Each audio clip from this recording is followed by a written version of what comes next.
আজ আমরা তৃতীয়বারের মতো সূরা আসরের পাঠে সমবেত হয়েছি। আশা করছি আজই আমরা এটা শেষ করতে পারব। আমি সর্বোচ্চ চেষ্টা করব যেন আজ আমরা এটা শেষ করতে পারি। তবে আজকে আমি তাড়াহুড়া করব না, দেখি আজকে এর কতটুকু শেষ করতে পারি। যারা বিগত সেশনগুলোতে ছিলেন তারা জানেন আমরা ইন্নাল ইনসান পর্যন্ত পড়েছিলাম। এ পর্যন্ত পড়ে আমরা গত সেশন শেষ করেছিলাম। আর এই আয়াতে ইন্না ও ইনসান এই শব্দের ব্যবহার জেনেছিলাম। এখন আমরা লাফি খুসর এর আলোচনায় আছি।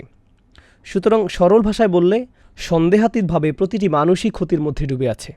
প্রথমত আমরা দেখতে পাই এখানে আরবি ভাষায় যে শব্দের ব্যবহার হয়েছে তাতে বাক্যটিতে গুরুত্বারোপ করা হয়েছে। বাংলায় বললে আমরা বলবো মানুষ ক্ষতির মধ্যে আছে, এটা সাধারণ বাক্য। কিন্তু আরবিতে শুধু সাধারণ বাক্যই যথেষ্ট নয়, একটা সাধারণ কথাকে কিছু শব্দের মাধ্যমে গুরুত্বারোপ করা হয়। সাধারণ কথাকেও গুরুত্ববহ করে তোলা যায়। আবার একইভাবে আরবি ভাষায় অলঙ্কারশাস্ত্রে কোনো সাধারণ কথাকে ক্রমশই খুবই হালকা করে ফেলা সম্ভব। একে যেমন শক্তিশালী করা যায়, তেমনি একে হালকাও করে ফেলা যায়। ব্যাকরণগতভাবে বললে এই বাক্যটিতে সর্বোচ্চ গুরুত্ব দেওয়া হয়েছে। প্রথমত বলি, আরবি ভাষায় দুই ধরনের বাক্য আছে। একটি হলো জুমলা ইসমিয়া, আরেকটি হলো ফেলিয়া। এখানে ইসমিয়া ব্যবহৃত হয়েছে। কিছু কিছু আছে বিশেষ্যবাচক বাক্য, আর কিছু আছে ক্রিয়াবাচক বাক্য। অলংকারিকভাবে বললে বিশেষ্যবাচক বাক্যগুলো ক্রিয়াবাচক বাক্যের চেয়ে শক্তিশালী। সাধারণত আরবরা প্রাত্যহিক কথাবার্তায় ক্রিয়াবাচক বাক্যের ব্যবহার করে, আর কোনো ঘটনার ক্ষেত্রে তারা বিশেষ্যবাচক বাক্যের ব্যবহার করে। এখানে জুমলা ইসমিয়া বিশেষ্যবাচক বাক্যের ব্যবহার হয়েছে। এখানে মুবতাদা ও খবর আছে। প্রথমত এজন্য এটি একটা শক্তিশালী বাক্য। দ্বিতীয়ত আল ইনসান ফি খুসর না বলে বলা হয়েছে ইন্নাল ইনসান। এটা হলো হরফে তাওকীদ। শুধুমাত্র মূল বাক্যকে শক্তিশালী করার জন্য একটি হরফ বা অব্যয় ব্যবহৃত হয়েছে। তাহলে এটা হলো এর শক্তিশালী হওয়ার দ্বিতীয় কারণ। এটা শক্তিশালী হওয়ার তৃতীয় কারণ হলো আল ইনসানের শক্তি হওয়ার তৃতীয় কারণ হলো যা হচ্ছে লিল জিন্স, যা আমরা মুফাসসিরদের বক্তব্য থেকে জেনেছি যে এ দিয়ে প্রতিটি মানুষের প্রতি ইঙ্গিত করা হয়েছে। শুধু একজন মানুষ বা মানবজাতি না বুঝিয়ে এখানে প্রতিটি মানুষকে আলাদাভাবে বোঝানো হয়েছে, যা এটা গুরুত্বপূর্ণ হওয়ার আরেকটি কারণ। আর সবশেষে আমরা দেখছি এখানে লাফি ব্যবহৃত হয়েছে। শুধু ফি নয়, বরং লাফি। সাধারণত আমরা শুধু ফি শব্দ দেখতে পাই, লাকাদ খলাকনাল ইনসানা ফি আহসানি তাকওয়িম, শুধু ফি উল্লেখ করা হয়েছে। কিন্তু এখানে এসেছে লাফি। এই লামের অনুবাদ করা বেশ কঠিন, তবে অলংকারিকভাবে এর ব্যবহার ইন্নার মতোই। হ্যাঁ, অবশ্যই আরবি ভাষার কিছু ভাষাবিদদের মতে এই লাম দিয়ে কোনো শপথের উপর শপথ করা হয়। যেমন লাকাদ খলাকনা, এখানে লাম দিয়ে একবার শপথ বোঝানো হয়েছে, আবার এটা এসেছে আরেকটি শপথের সম্পূরক হিসেবে। অতএব এর মানে একে শক্তিশালী করা হচ্ছে, কোনো কিছুতে গুরুত্ব দেওয়ার আরেকটি বৈশিষ্ট্য। এরপর আমরা এও দেখতে পাই এখানে ইন্নাল ইনসান লা খাসির এটা আসেনি, মানবজাতি হচ্ছে ব্যর্থ। এমনকি এখানে খবর হিসাবে একটি ক্রিয়া আসতে পারত, ইন্নাল ইনসান লাকাদ খাসারা কিংবা খাসিরা, মানবজাতি পরাজিত হয়েছে। লাফি খুসর, মানুষ ক্ষতির মধ্যে আছে।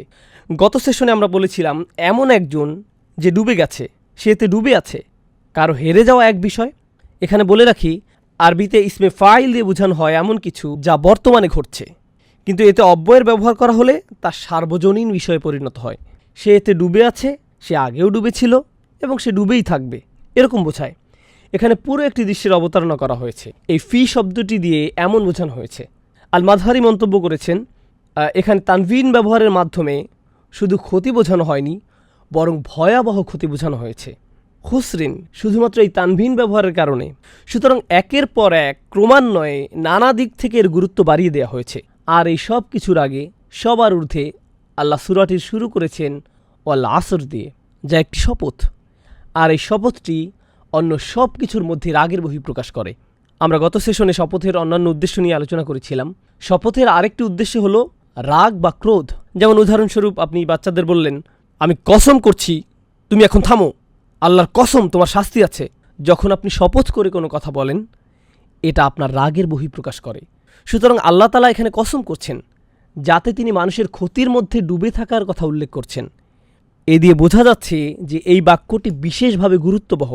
তাহলে আমরা দেখতে পাচ্ছি এই বাক্যটিকে একের পর এক একটি দিক থেকে গুরুত্ববহ করে তোলা হচ্ছে। মানুষ ক্ষতির মধ্যে আছে, বা মানবজাতি ক্ষতির মধ্যে ডুবে আছে, মানুষ ঘোরগ্রস্ত হয়ে আছে। পুরো কথা তিনি তখনই শুরু করেননি। আয়াতে শুরুতেই এত ক্রোধ মিশে আছে, ইন্নাল ইনসানা লাফি খুসর। এখন আমরা খুসর শব্দটি নিয়ে একটু জানব। প্রথম সেশনে আমি আপনাদের কয়েকটি শব্দের পার্থক্য বলেছিলাম। প্রথমত খুসর শব্দটি যেটা এখানে ব্যবহৃত হয়েছে, খুসরান যা কোরআনের অন্য জায়গায় ব্যবহৃত হয়েছে, আরেকটি শব্দ হলো খসারা। আর এদের মধ্যে পার্থক্য হলো, খুব সংক্ষেপে আমি মনে করিয়ে দিই, খুসরান হচ্ছে সবচেয়ে ভয়াবহ পর্যায়ের ক্ষতি।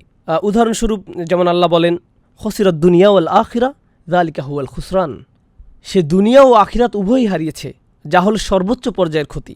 এটা সবচেয়ে ভয়াবহ ক্ষতি। এটা সবাই নয়, তবে সবচেয়ে ক্ষতিগ্রস্ত ব্যক্তির জন্য খুসরান শব্দের ব্যবহার হয়েছে। খসারা হচ্ছে যেখানে আপনি ইতিমধ্যেই ক্ষতির মধ্যে আছেন, তার উপর আপনি আরও ক্ষতি যোগ করলেন। যেমন অত্তাবাউ বাল্লাম ইয়াজিদহু মালুহু ওয়া ওয়ালাদুহু ইল্লা খসারা। এটা সাধারণত জিয়াদার সাথে ব্যবহৃত হয়। এটা শুধুই ক্ষতির পরিমাণ বাড়ায়, মানে হচ্ছে সেখানে আগে থেকেই কিছু ক্ষতি ছিল, এই শব্দটি দিয়ে আরও ক্ষতি বাড়ানো বোঝাচ্ছে। এটা এভাবেই ব্যবহৃত হয়েছে। কিন্তু খুসর হচ্ছে মূল রূপ, অর্থাৎ সাধারণভাবে পুরো মানবজাতিই ভয়াবহ ক্ষতির মধ্যে ডুবে আছে। সুতরাং খসিরা শব্দটি যেভাবে ব্যবহৃত হয়েছে তাতে এর অর্থ পরিণাম ভোগ করা এমনও বোঝায়। ক্ষতির সাথে পরিণাম ভোগ করা। ক্ষতি হচ্ছে সাধারণ অর্থ, ও খসিরা ফি বাইইহি অর্থ সে তার ব্যবসায় ক্ষতির পরিমাণ ভোগ করছে, এর সাথে সে তার মূলধন সহ হারিয়েছে। আমরা এটাও আগে বলেছিলাম, আপনি কোনো ব্যবসায় আপনার অর্থ বিনিয়োগ করলেন, শুধু এটাই না যে আপনি কোনো লাভ করতে পারেননি, একই সাথে আপনি এর মূলধন সহ হারিয়ে ফেলেছেন। এটাই হলো খুসর। আপনি যদি শুধু লাভ করতে না পারেন, আপনি ব্যর্থ হয়েছেন, কিন্তু এটা খুসর নয়। আপনি যদি ব্যবসায়ের মূলধন সহ সব কিছু হারিয়ে ফেলেন, মূলধনকে আরবিতে বলা হয় রাসুল মাল, যদি এটাও হারিয়ে যায় তাহলে সেটাই হলো খুসর। এমনকি যদি আপনি ধোকার শিকার হন, সেখানেও এটা ব্যবহৃত হয়। যেমন খসিরাত তিজারতুহু, এটার অর্থ হলো সে ব্যবসায় লস করেছে, কিন্তু এটাও বোঝায় যে সে কোনো ধোকাবাজির শিকার হয়ে ব্যবসায় ধরা খেয়েছে, কেউ তাকে ধোকা দিয়েছে, কেউ প্রতারণা করেছে, এর ফলে সে ব্যবসায় ক্ষতিগ্রস্ত হয়েছে। সুতরাং এই খুসরের অর্থের মধ্যেও ক্ষতির বিশেষত্ব আছে। ধোকার মধ্যে বিশেষ রকমের ধোকা, যার ফলে সে ক্ষতিগ্রস্ত হয়েছে। খসিরাত তিজারতুহু এর বিপরীত শব্দ হলো রবিহাত তিজারতুহু, তার ব্যবসায় লাভ হয়েছে। সে কেবলমাত্র মূলধন বিনিয়োগ করেনি, বরং এখান থেকে অনেক লাভও করেছে। আল্লাহ এই শব্দের ব্যবহার করেছেন। আমরা খুসরান শব্দ নিয়ে কিছুটা জানলাম। এবার আমরা এই আয়াতে আল ইনসান শব্দটি নিয়ে কিছুটা জানব। আমরা এটা আগে শাব্দিকভাবে জেনেছি, এখন আমরা আলেমদের মন্তব্য পড়ব। প্রথমেই আল ইনসান লিল জিন্স। এখানে আল ইনসান শব্দটি দিয়ে সমস্ত মানুষকে বোঝানো হয়েছে। অর্থাৎ যখন আল্লাহ তাআলা বলেন মানুষ গভীরভাবে ক্ষতির মধ্যে ডুবে আছে, এর কোনো ব্যতিক্রম নেই। কারণ আরবিতে জিন্স দিয়ে কোনো কিছুর পুরোটা বোঝানো হয়। এটা পড়ে কেউ যেন মনে না করে আমি না, বরং অন্য কেউ, আমার মনে হয় আমার প্রতিবেশী, কিংবা হয়তো কাফিরদের বোঝানো হয়েছে। জিন্স দিয়ে এমন কিছু বোঝানো হয় না, এটা পুরোপুরি সার্বজনীন বাক্য। আর দ্বিতীয়ত জামাকশারিতে আমরা পাই আন্নান নাসা ফি খুসরানিন মিন তিজারতিহিম ইল্লা সালিহিনা ওয়াহদাহুম, অর্থাৎ মানুষ স্বীয় কাজের জন্য ভয়াবহ ক্ষতির মধ্যে আছে। অন্যভাবে বললে তারা তাদের শ্রম, অর্থ, সময় দিয়ে ভাবে তারা তা থেকে লাভ করতে পারবে, কিন্তু তা থেকে তারা শুধুই ক্ষতিগ্রস্ত হয়। ইল্লা সালিহিন, সৎকর্মশীলগণ ব্যতীত, ওয়াহদাহুম, কেবলমাত্র তারাই, আল্লাহুম্মা জাআলনা মিনহুম, কেননা তারা হচ্ছে সেই মানুষ যারা দুনিয়ার চাকচিক্য উপভোগের বদলে আখিরাতকে কিনে নিয়েছে। সলিহিনরা এই ব্যবসায়ী করে, ফারাবিহু ওয়া সাইবু, তারাই লাভবান এবং তারা খুশি। আর যারাই তাদের শত্রু ছিল, আর যারাই ব্যবসায়ের বিরোধী ছিল, তারা ক্ষতির মধ্যে নিমজ্জিত থাকবে এবং হারিয়ে যাবে। এরপরে আমরা শাওকানির কিছু মন্তব্য দেখব। তিনি বলেন প্রতিটি মানুষই প্রতিনিয়ত কেনাবেচার মধ্যে আছে, অর্থাৎ তারা একে অপরের সাথে বেশি লাভ করার প্রতিযোগিতায় আছে এবং তারা একে অপরের উপরে ওঠার প্রতিযোগিতায় আছে, তারা এর মধ্যে ডুবে আছে। আর আপনারা খেয়াল করলে দেখবেন এরকম কিছু আমরা সূরা তাকাসুরে পড়েছিলাম। এই তাফসীরটি সূরা তাকাসুরের সাথে মিল আছে। সে তার সময় ব্যয় করেছে। আমর দিয়ে এখানে বয়সের বিভিন্ন সময়কাল বোঝানো হয়েছে। যৌবন একটি সময়কাল, প্রাপ্তবয়স্ক একটি সময়কাল, মধ্য বয়স, শেষে বৃদ্ধকাল। সে তার পুরো জীবন সব সুযোগ দুনিয়ায় ব্যয় করেছে। লাফিনুক্স, পুরোটাই ক্ষতির মধ্যে। ওয়াসারফাল আমার ফি আমাল দুনিয়া লাফিনুক্স, তার সবই ক্ষতির মধ্যে। অদলাল, এবং অপচয়। আনিল হক হাত্তা ইয়ামুত, সে মৃত্যু পর্যন্ত সত্য থেকে বিচ্যুত হয়েছে এবং পুনরুত্থিত হয়েছে। অকিলাল মুরাদ বিল ইনসান আল কাফির, আমরা এটা আগেও আলোচনা করেছি, কিন্তু এখানে মুফাসসিরদের মন্তব্যও দেখতে পাচ্ছি। এখানে বলা হয়েছে এই সূরায় আল ইনসান শব্দটি দিয়ে কাফিরদের বোঝানো হয়েছে। ইন্নাল ইনসানা লাফি খুসর, এটা দিয়ে কেউ কেউ বলেছেন এর অর্থ ইন্নাল কাফিরা লাফি খুসর অকিলা জামাতুল মিনাল কুফার। বলা হচ্ছে এখানে কাফিরদের একটি গ্রুপকে বোঝানো হচ্ছে। অহমুল গনি আল মুগিরা, আল আস বিন ওয়াইল ওয়াল আসওয়াদ বিন আব্দুল মুত্তালিব। অন্যরা বলছেন না, এটা হচ্ছে রাসূল সাল্লাল্লাহু আলাইহি সাল্লামের জীবদ্দশায় কাফিরদের একটি বিশেষ গ্রুপ, যেমন ওয়ালিদ বিন মুগিরা, আস ইবনে ওয়াইল, আসওয়াদ বিন আব্দুল মুত্তালিব লাআনাহুমুল্লাহ, যাদের এককভাবে এই সূরায় বোঝানো হয়েছে। তবে শাওকানী রাহিমাহুল্লাহ বলেন এই দুইটি অর্থের মধ্যে প্রথম অর্থটি গ্রহণযোগ্য। স্বাভাবিকভাবে কাফির বোঝানোই এখানে উদ্দেশ্য। আবার এই মন্তব্যের সমালোচনাও আমরা দেখতে পাই। ওয়াকাল আল আখশাফ ফি খুসরি ফি হালক, আখফাশ রাহিমাহুল্লাহ বলেন যখন আল্লাহ বলেন ফি খুসুর, সে ক্ষতির মধ্যে আছে, তিনি বুঝিয়েছেন সে ঘোরের মধ্যে আছে। হালাকা, হালাকা শব্দের অর্থ করুণ মৃত্যু। একটি হলো মউত বা মৃত্যু, কিন্তু হালাকা হলো করুণ মৃত্যু, যেমন অ্যাক্সিডেন্টি মৃত্যু, এমন অপঘাতের মৃত্যু, অর্থাৎ সে নিজেকে এমন করুণ পরিণামের দিকে নিয়ে যায়। অকল আল ফাররা উকুবা, ফারা বলেন এটা হচ্ছে নিষ্ঠুর পরিসমাপ্তি। উকুবা অর্থ এমন সমাপ্তি যেটা দেখে অন্যরা ভয় পেয়ে যায়, অর্থাৎ এমন মৃত্যু যা দেখে অন্যরাও সতর্ক হয়ে যায়। অন্যের উকুবা, যেটা দেখে আপনি নিজেকে সেখানে দাঁড় করান, তার সাথে যা হয়েছে তা যেন আপনার সাথে না হয়, এটাই হচ্ছে উকুবা। এরপর ইবনে জাইদ রাহিমাহুল্লাহ বলেন লাফি শার, লাফি খুসির দিয়ে এখানে লাফি শার বোঝানো হয়েছে, মানে সে শয়তানিতে ডুবে আছে, কেননা মানুষ শয়তানি কাজের মাধ্যমে মূলত চূড়ান্ত ক্ষতির মধ্যে পড়ে যায়। আর সাকিত রহমাহুল্লাহর মন্তব্য দেখি। আর সাকিত রহমাহুল্লাহ বলেন আল ইনসান শব্দটি এক বচনের হলেও এটা দিয়ে স্বাভাবিকভাবে পুরো মানব জাতিকে বোঝানো হয়েছে। এরপর আমরা ইমাম ইবনে তাইমিয়া রহমাহুল্লাহর খুবই মূল্যবান একটা মন্তব্য দেখতে পাই। এমনকি এটা এতই শক্তিশালী যে এটা মুফতি মোহাম্মদ শফি তার উর্দু তাফসির মাআরিফুল কোরআনে উল্লেখ করেছেন। এটা বাংলাতে অনুদিত হয়েছে, তবে এর অনুবাদটি খুবই উচ্চমানের হয়নি। আপনারা যারা উর্দু পড়তে পারেন চেষ্টা করবেন উর্দুতে পড়তে, কিন্তু যারা উর্দু জানেন না তারা অন্তত এর অনুবাদটি পড়তে পারেন। ইবনে তাইমিয়া রহমাহুল্লাহর এই মন্তব্যে এমন কি আছে যে আমি আপনাদের এভাবে পড়তে বলছি? তিনি বলেছেন মানুষ দুটো বিষয়ের কারণে দিনের সত্যতা স্বীকার করতে চায় না। দুটি বিষয়ের কারণে মানুষ নিজেদের বাঁচাতে পারে না। তাহলে কয়টি বিষয় আছে যাতে আপনি নিজেকে বাঁচাতে পারেন না? দুইটি বিষয়। সেগুলো হলো আমরা কোরআনে পাই আল্লাযীনা আমানু ওয়া আমিলুস সলিহাত। এরপরে কি? আমিলুস সলিহাত। এটা আমরা কোরআনের সবখানে পাই, তাই না? তারা বিশ্বাস করে এবং কাজ করে, তারা বিশ্বাস করে এবং কাজ করে। যদিও আমরা এটা এখনও বিস্তারিত আলোচনা করিনি। আল্লাহ ঈমান দিয়ে কী বুঝিয়েছেন, আল্লাহ সৎ কাজ দিয়ে কী বুঝিয়েছেন, এটিকে আমরা মৌলিক শব্দ হিসেবে ব্যবহার করি। এটা এখন প্রচলিত বাক্য হয়ে গিয়েছে। মূলত এটাই হলো ইবাদতের রাস্তা, নিজেকে বাঁচানো এবং আখিরাতে সফল হবার এটিই পথ। প্রথমটি ঈমান, দ্বিতীয়টি সৎ কাজ। ইবনে তাইমিয়া রহিমাহুল্লাহ বলেন মানুষের সামনে দুটি বাধা আছে, যে জন্য তারা ঈমান ও সৎ কাজ থেকে নিজেদের নিমিত্ত রাখতে পারে না। সেই দুটি বিষয় কি? তিনি বলেন একটি হচ্ছে শুবহাত, অপরটি হচ্ছে শাহওয়াত। এগুলোর অর্থ কি? শুবহাত অর্থ সন্দেহ, শাহওয়াত অর্থ আকর্ষণ, কামনা। তাহলে তিনি যে দুটি বিষয়ের কথা বলছেন যেগুলো মানুষকে সত্য স্বীকার করতে দূরে রাখে, সেগুলো হলো সন্দেহ ও আকর্ষণ। তিনি এ দিয়ে কী বুঝেছেন? দেখুন, আপনি যখন কাউকে এই দিনের দাওয়াত দেন, আপনি মূলত তাদের অনেক কিছু ছাড় দেওয়ার কথা বলছেন। সত্যি আপনি তাদের অনেক কিছু ছেড়ে দেওয়ার কথা বলছেন, অনেক কিছু ছাড় দেওয়ার কথা বলছেন। কলেজে আমার একজন বন্ধু ছিল, বিশাল দেহি, ফুটবল খেলতে ভালোবাসতো, আর আমরা ইসলাম নিয়ে সবসময় আলোচনা করতাম। তো একদিন আমি বললাম, ভাই তুমি কেন ইসলাম কবুল করছো না? সে বলল, আমি মদটা ছাড়তে পারবো না বন্ধু, আমি সত্যি এটা পারবো না। এটা সত্যিই বেশ মজার। তার বাধাটা কোথায়? সে কিন্তু দ্বিধায় নেই, সন্দেহ তার বাধা নয়, সে এটাকে সত্য বলে মেনে নিয়েছে, আকর্ষণ তার জন্য বাধা। অন্যরা হয়তো বলবে, আমি পার্টি করা বাদ দিতে পারবো না, আমি মেয়েদের সঙ্গ বাদ দিতে পারবো না, আমি নেশা করা বাদ দিতে পারবো না, আমি এটা বাদ দিতে পারবো না, সেটা বাদ দিতে পারবো না। এগুলো সবই আকর্ষণ। একদিকে আমরা পাই যারা বলে এটা সত্য, কিন্তু নিষিদ্ধ জিনিসের প্রতি টান আমার এতই বেশি যে আমি এটা বাদ দিতে পারবো না, এটা একটা সমস্যা। অন্যদিকে আরও সমস্যা আছে। এমন অনেকে আছে যারা আসলেই এর সত্যতার ব্যাপারে সন্দিহান, তুমি কিভাবে জানলে যে তোমার ধর্মই একমাত্র সঠিক? আরও অনেক ধর্ম আছে, সেগুলো কি ভুল? সেই সব মানুষ কোথায় যাবে? তারা সবাই জাহান্নামে যাবে? এটাই তোমাদের বিশ্বাস? এটা আমি মানতে পারলাম না। আমি খুব বেশি চিন্তিত নই। কিভাবে এটা একমাত্র সঠিক পথ? আচ্ছা, যদি এটাই একমাত্র সঠিক পথ হয়ে থাকে, তাহলে কেন সবাই এটা মানছে না? এই ধরনের নানা প্রশ্ন তার মাথায় ঘুরতে থাকে। এভাবে তারা কিসের মধ্যে পড়ে যায়? সন্দেহে। এটাই হলো মানুষের সন্দেহের বাধা। এই দুইটির যে কোনো একটি অবশ্যই আপনাকে দিন থেকে দূরে রাখছে, এই দুইটির একটি। আর এখানে বলে রাখি, বেশিরভাগ মানুষের সমস্যা কিন্তু সন্দেহের নয়, বেশিরভাগ মানুষের সমস্যা হলো আকর্ষণ। এরপর তারা যখন আকর্ষণে পড়ে যায়, তখন শয়তান তাদের কাছে এসে নতুন ভাইরাস ছড়িয়ে দেয়, সেটা হলো সন্দেহ। তাই যখন আপনি তাদের দিনের দাওয়াত দেন, তারা বলে আমি সন্দেহে আছি, কিন্তু আসল সমস্যা তাদের সন্দেহে না, আসল সমস্যা কোথায়? আকর্ষণে। অন্যভাবে বললে একটা হলো সাইকোলজিক্যাল সমস্যা, অপরটা হলো ইন্টেলেকচুয়াল সমস্যা। আপনি একে আত্মার সমস্যা বলতে পারেন, অন্তরের ব্যাধি, এটাই হলো আকর্ষণ। অন্যদিকে বুদ্ধিবৃত্তিক সমস্যা, মনের সমস্যা, এটা হচ্ছে সন্দেহ।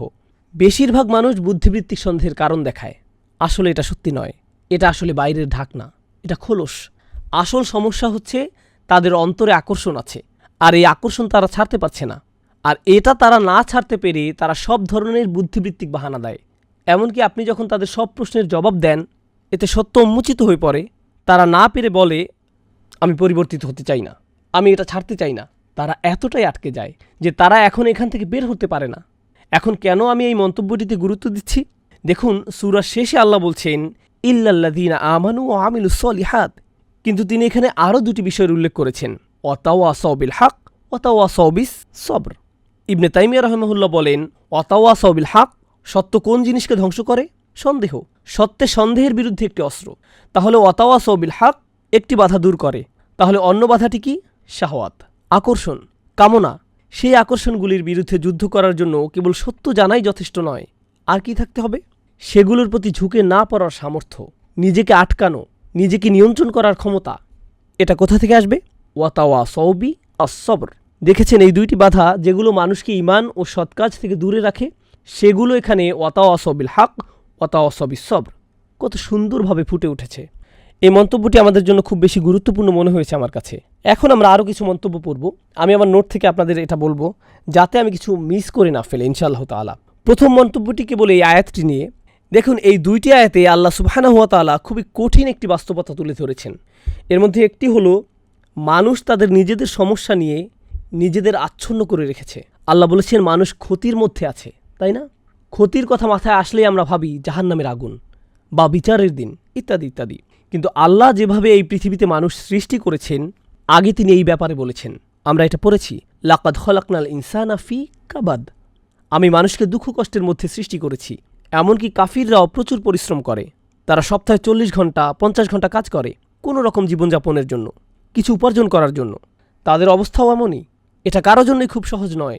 এই পৃথিবীতে অনেক অমুসলিমও ঠিকমতো খেতে পায় না, তাদের সন্তানরা না খেয়ে থাকে, তারা নানা ধরনের শোষণের শিকার হয়। এটা এমন নয় যে সব কাফিরদের জন্যই দুনিয়াটা জান্নাত, তারা দুনিয়াবি দিক থেকেও ক্ষতির মধ্যে আছে, তারা অনেক ধরনের সমস্যা আছে। কিন্তু আসল ব্যাপার কি জানেন? মানুষ যখন পুরোপুরি নিজেদের সমস্যায় নিজেদেরকে আচ্ছন্ন করে রাখে, তারা শুধুই নিজেদের কথা ভাবে, তখন তারা বৃহৎ ছবিতে নিজেদের দেখতে পায় না। তারা দেখতে পায় না যে তাদের এই সমস্যাটি আসল সমস্যার তুলনায় কোনো সমস্যাই নয়। আপনার মনে হয় এটা কোনো সমস্যা? এর চেয়ে অনেক বড় সমস্যা সামনে পড়ে আছে। অতএব তারা মনে করে এই দুনিয়ায় ক্ষতির মধ্যে আছে, কিন্তু ভালোভাবে অনুধাবন করলে যে বিশাল সমস্যা সামনে আসছে তার তুলনায় এটা কিছুই নয়। এই ব্যাপারটি আমরা প্রথমত নোট করব। এরপরে কি হয়? যখন আপনার নিজের ঈমান নেই, যখন আপনার সেই চাবি নেই, যা নিয়ে আমরা পরবর্তী আয়াতে কথা বলবো, আপনার সেটাকে আরও বড় মনে হবে। আপনার মনে হচ্ছে আপনার একটা বড় সমস্যা আছে। আমি মাঝে মাঝে এই আয়াতটি স্মরণ করি। আমরা মানুষেরা খুব দুর্বল। আমরা এভাবে ভাবি। আমি যখন মেরিল্যান্ডে থাকতাম, একবার আমাদের বাড়ির বেসমেন্টে বন্যা হয়েছিল। আমরা ভাবলাম, ও আল্লাহ, বাড়ির সামনে পুরো ভিজে গিয়েছে, এই সেই ইত্যাদি। আলহামদুলিল্লাহ, টেক্সাসের বাড়িগুলো বেসমেন্ট নেই, এটা সুন্দর। এরপরে আমার এক ভাইকে কল দিলাম আমাদের সাহায্য করার জন্য। আমাদের খুবই খারাপ লাগছিল। আমার বাচ্চারা উপরতলায় ছিল, বাসার ইলেকট্রনিক্সের জিনিসপত্র আছে। তো সেই ভাই আসলেন। ভাইটি চমৎকার, আলহামদুলিল্লাহ। তিনি সম্ভবত সোমালিয়ান ছিলেন, খুবই কাজের মানুষ। তিনি একটা ইসলামিক স্কুল ও একটি মসজিদে দেখাশোনা করতেন। তিনি বললেন, ভাই, আপনাকে দেখে খুব চিন্তিত মনে হচ্ছে। আমি বললাম, হ্যাঁ ভাই, আমি একটু চিন্তিত বোধ করছি। তিনি বললেন, পানি নিয়ে ভাববেন না, আপনি চাইলেও পানির সাথে যুদ্ধ করতে পারবেন না। এটা ফেরাউনকেও মেরে ফেলেছিল।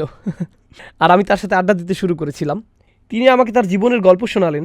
সুবহানাল্লাহ, সুবহানাল্লাহ। তার বয়স ছিল তখন মাত্র 5 বছর, যখন তার গ্রামে শত্রু আক্রমণ করেছিল। আর তিনি একটা খড়ের গাদার পেছনে একটা গাধার আড়ালে লুকিয়েছিলেন।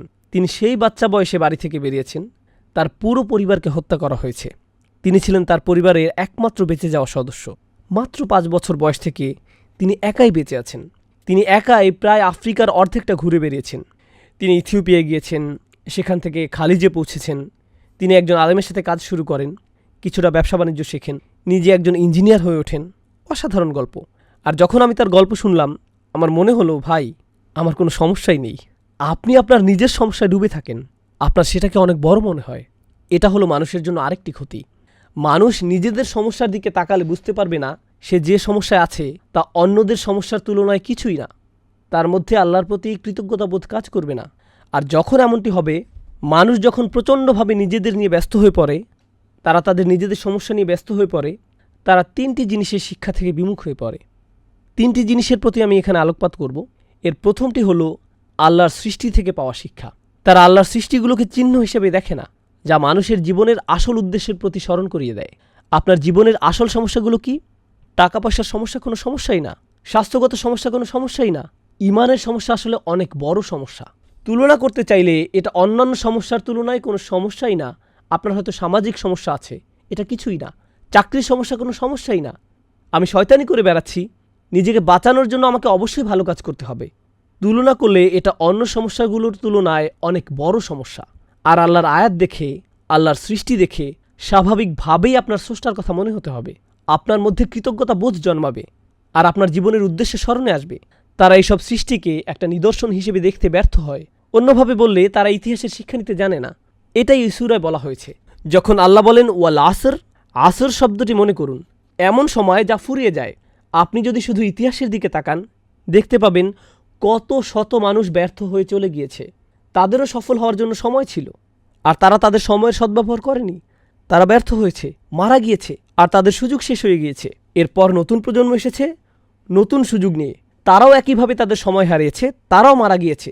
আর এখন আমার সময় এসেছে, আমার সুযোগ আছে, আমি কোনোভাবেই এমন ভুল করব না যা আগের মানুষেরা করেছিল। তাই আল্লাহ বলছেন আগের জাতি তাদেরকে দেয়া সুযোগ হারিয়েছে। আল্লাহ এখানে বিগত সব ঐতিহাসিক ঘটনাবলী কেবল একটি শব্দ ওয়াল আসর এটা দিয়ে তুলে ধরেছেন।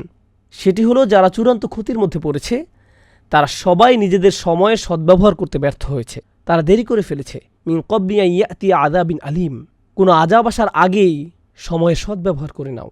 আর সবশেষে ওহির নিদর্শনের ব্যাপারে বলবো, যখন আপনি নিজের সমস্যার ব্যাপারে বেশি চিন্তিত, আপনি কোরআনের দিকে তাকাতে ভুলে যান। আপনি ওহির প্রতি আগ্রহ হারিয়ে ফেলেন। আপনি রাসূলুল্লাহ সাল্লাল্লাহু আলাইহি সাল্লামের নির্দেশের কথা ভুলে যান। আমি কিভাবে আমার জীবন পরিচালনা করব, আমি সামনে কোন দিকে যাব, কারণ তখন আপনি শুধুমাত্র আপনার নিজের ক্যারিয়ার নিয়ে ভাবেন। আপনি নিশ্চয়ই রাসূল সাল্লাল্লাহু আলাইহি সাল্লাম থেকে কোনো ক্যারিয়ার টিপস বা প্রোগ্রামিংয়ের কোনো কথা শুনবেন না। আপনি কোরআন থেকে সেটা পাবেন না।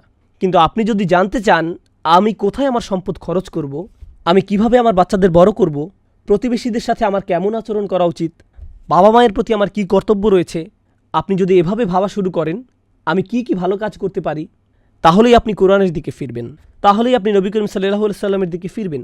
সুতরাং এরকম নিজেদেরকে নিয়ে ব্যস্ত থাকা ব্যাপারটাই মানুষের জন্য একটা ক্ষতি। এরপর শাহ ওয়ালিউল্লাহ দেহলভী রহমাহুল্লাহর একটা অসাধারণ উক্তি আপনাদের সাথে শেয়ার করব। এটা সূরা আসরের ব্যাপারে। এই আয়াতে আসর শব্দটির সাথে মানুষের ক্ষতির সম্পর্ক নিয়ে শাহ ওয়ালিউল্লাহ দেহলভী রহমাহুল্লাহ কোরআনের কিছু আয়াতের জন্য একটা বিশেষ শব্দ ব্যবহার করেছেন। তিনি এটাকে বলেন আত-তাযকির বি আইয়ামিল্লাহ, আল্লাহর দিনগুলোর মাধ্যমে স্মরণ। আল্লাহর দিন কোনগুলো? যেদিন তিনি মানুষকে সৃষ্টি করেছেন, যেদিন তিনি নবীজি সাল্লাল্লাহু আলাইহি সাল্লামের উপর কোরআন নাজিল করেছেন, বদরের দিনটি, যেদিন নূহ আলাইহিস সালামের বিরোধীদের উপর বন্যা হয়েছিল, যেদিন পানি দ্বিখণ্ডিত হয়েছিল, যেদিন ফেরাউন ধ্বংস হয়েছিল, যেদিন মূসা আলাইহিস সালাম আল্লাহর সাথে কথা বলেছিলেন, ইত্যাদি ইত্যাদি। এগুলো হলো মানব ইতিহাসের অনন্য কিছু দিন, আর আল্লাহ এই দিনগুলোকে কোরআনে উল্লেখ করেছেন, তাই না? নিশ্চয়ই ভবিষ্যতে এমন আরও অসাধারণ কিছু হতে যাচ্ছে। বিচারের দিন, যেদিন বিশ্বাসীরা তাদের স্রষ্টাকে দেখতে পাবে। এগুলো হলো সময়ের মধ্যে কিছু গুরুত্বপূর্ণ সময়। আর ওয়াল আসর বলার মাধ্যমে এবং সেই সতর্কবাণী থেকে বাঁচার উপায় হলো আমরা যদি শুধু সেই দিনগুলো স্মরণ করি, আর সেগুলোই আমাদের নিজেদের বাঁচানোর জন্য যথেষ্ট হবে, সব কিছু ঠিক রাখার জন্য যথেষ্ট হবে। এটাই ছিল শাহ ওয়ালিউল্লাহ দেহলভী রহমাহুল্লাহর মন্তব্য। আর সবশেষে হাবিবুদ্দিন ফারাহির একটা চমৎকার মন্তব্য পড়তে চাই। তিনি বলেন এই সূরার অন্যতম একটা শিক্ষা হলো মানুষ যখন কোথাও ঘুরতে যায়, আপনি হয়তো কোনো ঐতিহাসিক জায়গায় গেলেন, মানুষ চীনের মহাপ্রাচীর দেখতে যায়, অথবা রোমের কোনো প্রাচীন নিদর্শন দেখতে যায়, কিংবা আলজেরিয়ায় রোমান সাম্রাজ্যের সেই অসাধারণ দুর্গ ও জাহাজ দেখতে যায়। মানুষ এগুলো দেখতে যায়, সেখানে গিয়ে তারা হাসি মুখে এগুলোর সাথে ছবি তোলে। কিন্তু এইসব নিদর্শন আসলে কিসের চিহ্ন? এগুলো ধ্বংস হওয়া জাতির চিহ্ন। কোনো কবর হলো একজন মানুষের মৃত্যুর চিহ্ন, কিন্তু সেই স্মৃতিচিহ্নগুলো একটি জাতির মৃত্যুর চিহ্ন। চিন্তা করে দেখুন, এগুলো হলো একটি পুরো জাতির কবর। সুতরাং আপনি যখন এগুলো দেখতে যান, আপনার স্মরণ করা উচিত কিভাবে এই লোকগুলো তাদের সময়কে কাজে লাগায়নি, আর তাদের সময় চলে গিয়েছে। তারা নিজেদের যত বড় শক্তিশালী ভাবুক না কেন, সময় হলো এমন শত্রু যাকে আপনি হারাতে পারবেন না। আপনি পৃথিবীর সমস্ত অস্ত্র দিয়েও এটা হারাতে পারবেন না। একে কোনোভাবেই আপনি হারাতে পারবেন না, তাই না? আর বিশ্বের এই সকল পরাশক্তি যারা ভাবে কে আমাকে ঠেকাতে পারবে, এমনকি আল্লাহ বিচারের দিনে তাদের বলবেন, তোমরাই কি তারা নও যারা গর্ব করত? মা লাকুম মিন জাওয়ান আলাম তাকুনু আকসামতুম মিনকুম, তোমরাই তো তারা যারা আগে প্রায়ই বলতে যে তোমাদের কোনো ধ্বংস আসবে না, আমরাই হব নাম্বার ওয়ান, কেউ আমাদের হারাতে পারবে না। আসলে সময় তোমাদের হারিয়ে দিয়েছে। তিনি বলেন, প্রাচীন নিদর্শন দেখতে গেলেও সূরা আসরের কথা স্মরণ হওয়া উচিত। অতএব কেউ যদি কোনো ঐতিহাসিক জায়গায় ভ্রমণে যায় তাহলে সে যেন বলে ওয়াল আসর ইন্নাল ইনসানা লাফি খুসর। বুঝতে পারছেন? সুবহানাল্লাহ। এটা ছিল এই ব্যাপারে সর্বশেষ মন্তব্য। এখন আমরা ক্ষতি নিয়ে কিছু ব্যাপারে জানব। আসলে বেশিরভাগই ইতিমধ্যে আলোচনা করা হয়েছে, কিন্তু এই পৃথিবীতে মানুষের দুর্ভোগ নিয়ে আমি একটু আলোচনা করতে চাই। আমরা ক্ষুধার্তদের কষ্ট, শোষিতদের দুর্ভোগ, দিন মজুররা কতটা কষ্ট করে তা নিয়ে আলোচনা করছি। আমরা মানুষেরা অন্য প্রাণীদের তুলনায় বেশি কষ্ট করি। চিন্তা করে দেখুন, শারীরিক কষ্টের বাইরেও আমাদের মানসিক কষ্ট আছে। কোনো সিংহ তার নাতি নাতনি নিয়ে ভাবে না, তার সেই বোধ নেই, সে এটা নিয়ে ভাবে না। পাখিরা তাদের অন্যান্য আত্মীয়স্বজন নিয়ে ভাবে না, তারা তাদের বাচ্চাদের নিয়ে কিছুদিন ভাবে, এরপর তারা তাদের মতো চলে। শুনে মনে হচ্ছে যে এটা আধুনিক সোসাইটির মতোই, তাই না? সাধারণভাবে যখন আপনার বাচ্চা কষ্ট পায় আপনিও কষ্ট পান, তাই না? হয়তো আপনার বাচ্চার চেয়েও বেশি। এমনকি মানসিক কষ্ট মাঝে মাঝে শারীরিক কষ্টের চেয়েও বেশি হয়। আপনি হয়তো ভাবছেন, আর এগুলো হলো গরিব দুঃখীদের কষ্ট, ধনীদের ব্যাপারটি কেমন? তারা কি সুখী জীবন কাটায়? আসলে মোটেই তা নয়। বিশ্বের ধনী দেশগুলোতেই আত্মহত্যার হার সবচেয়ে বেশি। এমনকি আমেরিকাতেও দেশের সবচেয়ে ধনী অঞ্চলগুলোতে আত্মহত্যার হার বেশি। যে দরিদ্র কৃষক হয়তো দিনে 2 বেলা ঠিকমতো খেতে পায় না, রাতে শান্তির ঘুম দেয়, কিন্তু যার কোটি কোটি টাকা আছে তার হয়তো 6টা বেডরুম আছে, যেখান থেকে সে বাছাই করবে কোথায় সে ঘুমাবে, সে রাতে ঘুমাতে পারে না, তার অ্যান্টি ডিপ্রেশনের ওষুধ খেতে হয়, সে মানসিকভাবে মরে যাচ্ছে। অতএব সবাই কোনো না কোনো ক্ষতির মধ্যে আছে, সবাই কোনো না কোনো সমস্যা আছে, প্রত্যেকেরই আছে। আর আল্লাহ আজ্জা জাল্লা এই সূরায় কেবলমাত্র চূড়ান্ত ক্ষতির থেকে বাঁচার ভরসা দেননি, যা হলো আখিরাত। আখিরাত হলো চূড়ান্ত ক্ষতি, জাহান্নামের আগুন, আল্লাহর সামনে দাঁড়িয়ে আপনার নিজের কাজের বর্ণনা দেয়া, সেটাই হলো চূড়ান্ত ক্ষতি। বরং তিনি এই দুনিয়ায় কিভাবে ক্ষতি থেকে বাঁচা যায় সেটাও বলে দিয়েছেন। কিভাবে ডিপ্রেশন থেকে বাঁচা যায়, কিভাবে অস্বস্তি থেকে বাঁচা যায়, কিভাবে ভয় শোষণ থেকে বাঁচা যায়, তিনি আমাদেরকে এই সব কিছুর সমাধান দিয়েছেন এই আয়াতে, ইল্লাল্লাযীনা আমানু ওয়া আমিলুস সলিহাত। আমরা যখন এই সমাধানটি ভালোভাবে বোঝার চেষ্টা করব, এটা শুধু আখিরাতের সমাধান নয়, এটা দুনিয়ারও সমাধান। কারণ দিন শেষে মানুষের চরম ক্ষতি আখিরাতে হলেও দুনিয়াতে অনেক ক্ষতি হয়ে থাকে, এখানেও ক্ষতি হয়। আর আল্লাহ তাআলা এই অনন্য সূরাটিতে দুটি সমাধানই একসাথে দিয়েছেন। আল্লাহ তাআলা বলেন, ইয়া আইয়ুহাল ইনসান ইন্নাকা কাদিহুন ইলা রাব্বিকা কাদহান ফামুলাকিহ। অসাধারণ আয়াত। ওহে ভুলমনা মানুষ, তুমি ধীরে ধীরে এগিয়ে যাচ্ছ, তুমি ক্রমশই এগিয়ে যাচ্ছ। তুমি এটা পছন্দ করো বা না করো, তুমি ক্রমশই আল্লাহর দিকে এগিয়ে যাচ্ছ। আর তুমি অবশ্যই তার সাথে সাক্ষাৎ করবে। তুমি যাই ভাবো না কেন, তুমি এর কোনো প্রস্তুতি নিয়েছো বা নাওনি, তুমি গুরুত্ব দাও বা না দাও, তুমি এটা শুনতে চাও কিংবা না চাও, প্রতি মুহূর্তেই তুমি তার সাথে দেখা করার দিকে এক ধাপ করে এগিয়ে যাচ্ছ। প্রতিটি দিন পার হচ্ছে আর তুমি তার সাথে দেখা করার জন্য একটু একটু করে এগিয়ে যাচ্ছ। তুমি পাপের মধ্যে তোমার জীবন কাটাতে পারো, পার্টি করে তোমার সময় কাটাতে পারো, যেন কোনো আগামীকাল নেই। আসলে আগামীকাল বলে কিছু আছে এবং সেটা আসছে, আর তখন তুমি তার সাথে দেখা করবে। অতএব এটাই হলো সেই অসাধারণ শিক্ষা যা এই সূরায় অন্তর্নিহিত আছে। এখন আমি আপনাদের এই দুইটিকে একত্রিত করে বলবো। একটি হলো দুনিয়ার ক্ষতি, অপরটি হলো আখিরাতের ক্ষতি। এই দুনিয়া হয়তো কেউ বলবে, ভাই আমার যদি একটা ভালো চাকরি থাকতো, আমার যদি গাড়ি থাকতো, আমি যদি এই মেয়েটিকে বিয়ে করতে পারতাম, আমার যদি এটা থাকতো, আমার যদি সেটা থাকতো, আমার যদি এই সমস্যা না থাকতো, আমার যদি সেই সমস্যা না থাকতো। আর আখিরাতে কি হবে? ইয়া লাইতানি কুনতু তুরাবা, হায় আমি যদি ময়লা হতাম। আপনি কি অবস্থাটা বুঝতে পারছেন? সুবহানাল্লাহ। আপনি কি মনে করেন এই দুনিয়ার সমস্যাগুলো অনেক বড়? বিশাল বড় সমস্যা আসছে। সুবহানাল্লাহ। আপনি যদি মানুষের এই ক্ষতি অনুধাবন করতে পারেন, তাহলে আপনি ইন্নাল ইনসানা লাফি খুসর এটা অনুধাবন করতে পারবেন। এখন আমরা এই সূরার শেষ আয়াতটি পড়ব ইনশাআল্লাহ তাআলা। মনে রাখবেন, এই সব কিছু আসলে একটি বাক্য। এই পুরো সূরাটি আল আসর ইন্নাল ইনসানা লাফি খুসর ইল্লাল্লাযীনা আমানু ওয়া আমিলুস সলিহাত ওয়া তাওয়াসাউ বিল হক ওয়া তাওয়াসাউ বিস সবর। ভাষাগতভাবে এটি আসলে একটি বিবরণ, একটি আলোচনা, এগুলো বিচ্ছিন্ন নয়। আমরা এতক্ষণ যে ব্যতিক্রমী গুণগুলো নিয়ে আলোচনা করেছি, এমন মানুষ সবসময় সংখ্যায় কম হয়, আর এই ব্যতিক্রমী গুণগুলো যাদের মধ্যে থাকে না, এরা সবসময় সংখ্যায় বেশি থাকে। অন্যভাবে বললে, যারা ক্ষতির মধ্যে আছে এরাই সংখ্যায় বেশি, আর যারা সফল মানুষ তাদের সংখ্যা কম। সমাজের আরেকটা ব্যাপার আমাদের জানা প্রয়োজন। আসলে এভাবেই পৃথিবী চলে। বেশিরভাগ মানুষ ভালো মন্দ নির্ধারণ করে, বেশিরভাগ মানুষ সমাজের গতি প্রকৃতি ঠিক করে, বেশিরভাগ সমাজের আদর্শ রূপ নির্ধারণ করে। মনোবিজ্ঞানে স্বাভাবিক আচরণকে কিভাবে ব্যাখ্যা করা হয় জানেন? স্বাভাবিক আচরণ তাকে বলা হয় যা সবাই করে, আর অস্বাভাবিক আচরণ বলা হয় তাকে যা অন্যরা করে না। অন্যভাবে বললে সবাই একদিকে গাড়ি চালাচ্ছে আর আপনি অন্যদিকে গাড়ি চালাচ্ছেন, আপনি ভুল করছেন। অস্বাভাবিক আচরণ। ধর্মীয়ভাবে বিষয়টি মোটেও এমন নয়।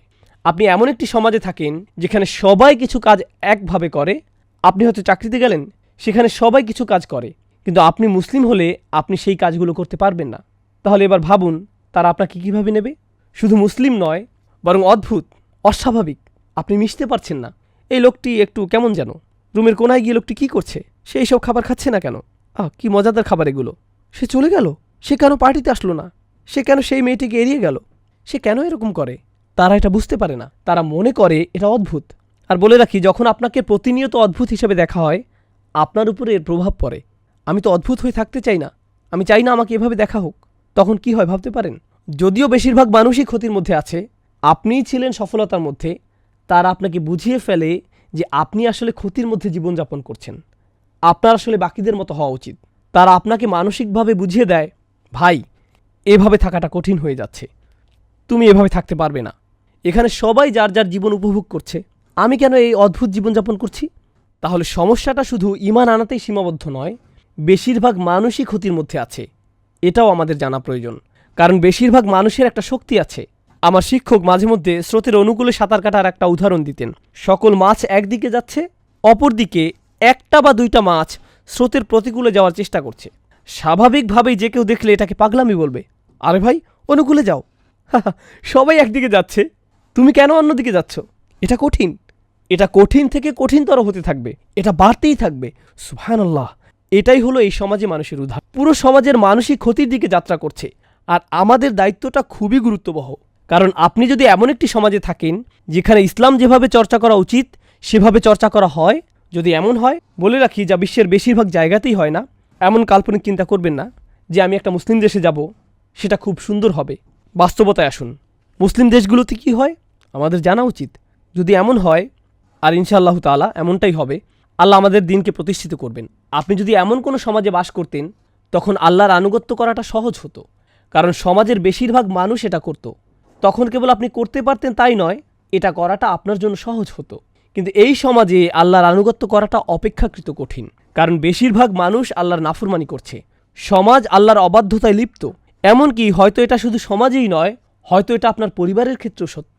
আপনার পরিবারের বেশিরভাগ মানুষ হয়তো ক্ষতির দিকে এগিয়ে যাচ্ছে, আর আপনি নিজেকে সেখান থেকে বাঁচাতে চাইছেন। তারা হয়তো বলবে, তুমি কেন দিন দিন একটা অপদার্থে পরিণত হচ্ছ? উল্টো হয় তারাই আপনাকে ব্যর্থ বলবে। কিছুটা হাস্যকর, কারণ আসলে তারাই ব্যর্থতার দিকে যাত্রা করছে। সুবহানাল্লাহ। এটা একটা অসামান্য চিত্র যার প্রতি আমাদের নজর দেওয়া উচিত, যা এই আয়াতে ব্যতিক্রম হিসেবে তুলে ধরা হয়েছে। ইল্লাল্লাযীনা আমানু ওয়া আমিলুস সলিহাত ওয়া তাওয়াসাউ বিল হক ওয়া তাওয়াসাউ বিস সবর। এই ব্যাপারে প্রথমেই যা বলবো তা হলো, যখন আল্লাহ মানুষের কোনো ক্ষতির কথা বলেন, সেখানে একবচন ব্যবহার করা হয়, আল ইনসান। যদিও শুরুতে সব মানুষ নিয়ে আলোচনা করা হয়েছে, আমরা এর আগে দায়িত্বের ব্যাপ্তি নিয়ে আলোচনা করেছি, সেখানেও একবচন ব্যবহৃত হয়েছে। এর অর্থ কি জানেন? দিন শেষে আপনি ভাবতে পারেন আপনি সমাজের অনুসরণ করছেন, আপনি সমাজের অনেককে আপনার সাথে পাবেন, আপনার পরিবার আপনার সাথে আছে, আপনার গোত্র আপনার সাথে আছে, আপনার দেশ আপনার সাথে আছে, কিন্তু যখন আপনার কোনো ভুলের ক্ষতিপূরণ দিতে হবে, কেউই আপনার সাথে থাকবে না, আপনি নিজেই এর ক্ষতিপূরণ দিবেন। মানুষ সমাজ অনুসরণ করে, কিন্তু যখন সময় আসবে, ওয়াতাকাত্তাআত বিহিমুল আসবাব, সকল সুসম্পর্ক শেষ হয়ে যাবে। কিন্তু ব্যতিক্রমের কথা যদি ভাবেন, কিন্তু আল্লাহ বলেননি ইল্লাল্লাযীনা আমানা ওয়া আমিলা সলিহা ওয়া তাওয়াসাউ বিল হক ওয়া তাওয়াসাউ বিস সবর। না, তিনি এখানে একবচন ব্যবহার করেননি, তিনি এখানে বহুবচন ব্যবহার করেছেন। তাহলে আমাদের অবশ্যই একবচন থেকে বহুবচনের পার্থক্য বুঝতে হবে। আমরা এ থেকে যা বুঝতে পারি তা হলো, এই সামান্য কিছু মানুষ যারা সমাজের আর 10 জনের মতো নয়, তারা স্রোতের প্রতিকূলে চলে। তাদের বাঁচার একমাত্র উপায় হলো তাদেরকে একত্রিত হতে হবে, একসাথে মিলতে হবে। তারা আলাদা হতে পারবে না। এটা এমন পাতার মতো যা গাছ থেকে বিচ্ছিন্ন হলে মরে যায়। তাদেরকে অবশ্যই উম্মার সাথে একত্রিত হতে হবে। উম্মার একতা, বিশ্বাসীদের এর সাথে লেগে থাকে আমাদের বাঁচার উপায়, যা এই আয়াতে ফুটে উঠেছে। কারণ এখানে বহুবচন ব্যবহৃত হয়েছে। ঈমান এমন কোনো বিষয় নয় যা আপনি একা একা ধরে রাখতে পারবেন। ঈমান ভালো মানুষের সাহচর্যে উন্নত হয়, মনে করিয়ে দেওয়ার মাধ্যমে, কোনো উপদেশের মাধ্যমে, জামাতে নামাজ আদায় করার মাধ্যমে এটা উন্নত হয়। এগুলো সবই ঈমান তাজা করে, কারণ এগুলো আমরা একসাথে করি, এগুলো সবাই মিলে করি। তাই আমিলু এখানে শব্দটি খুবই চমৎকার। আল্লাহ তাআলা ব্যতিক্রমী গুণগুলো বহুবচনের মাধ্যমে বলেছেন। হয়তো আপনার মনে হতে পারে ঈমান হলো ব্যক্তিগত বিষয়। আচ্ছা, ভালো কাজ হয়তো আমরা একসাথে করতে পারি, তাওয়াসাউ বিল হক, তাওয়াসাউ বিস সবর, এগুলোতে অন্য মানুষের সহায়তা লাগে, কিন্তু ঈমান তো ব্যক্তিগত বিষয়। কিন্তু এমন কি ঈমানকেও আল্লাহ তাআলা সামষ্টিক কাজ বলেছেন। এ থেকে আমরা যা বুঝতে পারলাম, আপনি যদি মনে করেন আপনার ঈমান আছে আর আপনার সমাজের কোনো কর্তব্য নেই, মসজিদের জন্য কর্তব্য নেই, আপনি মসজিদের ইমামের কাছ থেকে প্রতিদিন বয়ান শুনেন না, আপনার আশেপাশে ভালো পরামর্শ দেওয়ার মতো ভাই বা বোন নেই, তাহলে আপনার অবশ্যই ঈমানের ঘাটতি দেখা দিবে। আর যারা মসজিদ থেকে নিজেকে বিচ্ছিন্ন করে রাখেন, আপনি নিজেই এটা টের পাবেন, হায় আমার ভালো লাগছে না, আমার মসজিদে যাওয়া উচিত। এটা কিন্তু শুধু নামাজের জন্য না, আপনি হয়তো বাসায়ও নামাজ পড়েন, এটা হলো বিশ্বাসীদের সাহচর্য পাওয়ার জন্য। তারা একে অপরকে স্মরণ করিয়ে দেয়, তারা একসাথে নিজেদের ঈমান ভালো রাখে। দিন শেখার ক্ষেত্রেও এমনটি হওয়া উচিত। আপনি যদি বসে একটি আলোচনা শোনেন, আপনি হয়তো উপকৃত হবেন, কিন্তু যখন ভাই বোন মিলে একসাথে শুনবেন, এটা আসলে বেশি উপকার দেয়, এটা ঈমানকে বেশি তাজা করে। আপনি যদি দেখেন অনেক মানুষ একসাথে কোনো প্রোগ্রামে জমায়েত হয়েছে, এটাই একটা অনেক বড় প্রেরণা। ভাই, আমার এমন জায়গায় আরও বেশি আসা উচিত।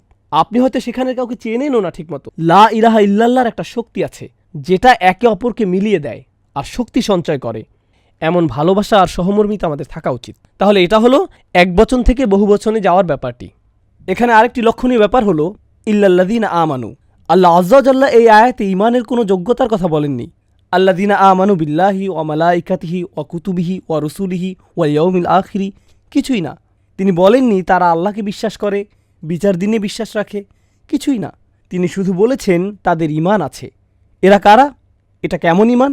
এখানে কুরআনের নিজস্ব দৃষ্টিভঙ্গিতে ঈমানের বিভিন্ন রূপ রয়েছে, যেগুলো শুনে বিশ্বাস করতে হয়। প্রথমত আমরা জানব ঈমানের কিছু ফল আছে সে সম্পর্কে। শুধুমাত্র ঈমানের ফলগুলো নিয়ে আপনি কিভাবে জানবেন যে আপনার ঈমানের স্বাদ কেমন লাগতে পারে? মূলত ঈমানের ফল হচ্ছে প্রশান্তি অনুভব করা। এর অন্তর হলো প্রশান্তি। আমরা পড়েছি যে মানুষ ক্ষতির মধ্যে ডুবে আছে। মানুষের কি কি ধরনের ক্ষতি হতে পারে? স্বাস্থ্যের ক্ষতি, সম্পদের ক্ষতি, প্রিয়জনকে হারানো, তাই না? এই দুনিয়ায় এই জাতীয় ক্ষতিই মানুষ সম্মুখীন হয়, অস্বস্তি লাগা। কিন্তু আপনার যদি ঈমান থাকে, তখন আপনি জানেন যে এই দুনিয়াটা চিরস্থায়ী নয়, এই দুনিয়াটা হলো ক্ষণস্থায়ী। আর আল্লাহ তাআলা আখিরাতে যা রেখেছেন তার তুলনায় এই দুনিয়াটা কিছুই না। মাতাউদ দুনিয়া ফিল আখিরাতি ইল্লা কলিল। না, আসলে হায়াতুদ দুনিয়া, এটা হবে মাতাউল হায়াতুদ দুনিয়া ফিল আখিরাতি ইল্লা কলিল। এটা সূরা তাওবায় আছে।